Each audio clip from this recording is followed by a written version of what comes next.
Hey fans, it's the man they call Dave with producer Joe, and you probably know us as the commentary team for New Heights Pro Wrestling, but when we're not doing that, we got a podcast. That is the Working Fans Podcast, where we talk pro wrestling, comedy, MMA, and so much more. And tell them about that signature segment. Oh, you talk about the 531? You know I am. That is a homegrown creation that has been our namesake. And if you want to know our namesake, we got Chevy, AJ Strange Brew, as well as the two of us. And why don't you go to our channel, like, subscribe, show us some love. Rate, review, all of it.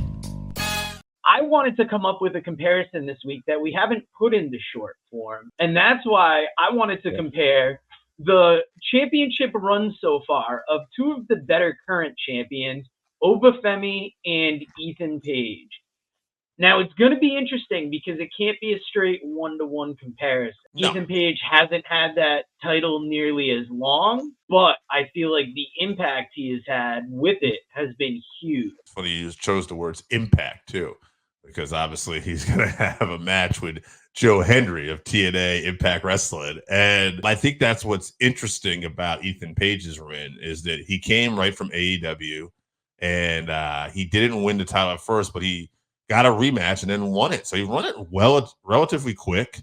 And I think he's created a lot of waves. And it's interesting because Oba Femi has been built like a monster, right? He's been like a modern day Goldberg, I said before. And I think for that, he's got a little more momentum. But what do you prefer, right?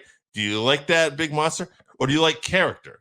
Because Ethan Page is coming out in segments week after week, and you know, he's coming off like a kind of a Ric Flair-like champion, right? In the sense that, like, he's getting embarrassed sometimes by these people, like the metaphor, right?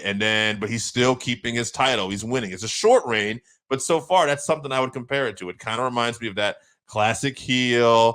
I'm going to get my butt whipped, but I'm going to find a way to win, and I'm going to brag about it the next day. Or I'll lose by disqualification, but I'm still going to brag like I won. Definitely. Oba Femi, though, we've been liking, I've actually enjoyed, I know you pointed it out the other week, how him and Tony D'Angelo have taken turns interrupting each other. Yeah. And Oba Femi is always such a big part of the show.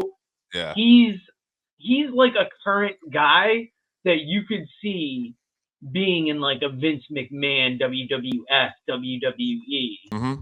And they've been just progressing him just enough where it's like, you see enough to get excited, but I don't feel he's been overexposed. And I really enjoy that because, you know, that North American Championship, it's that secondary title. And I don't know, who's going to take it off Oba Femi. Do you think Tony D'Angelo is the one? I think the fact that he got a little momentum on Oba was interesting. It shows that they want to keep Tony D'Angelo strong and they want to build something here. And it's the first time I've really saw that I can remember Femi kind of laid out in a segment, you know, where it was straight up too.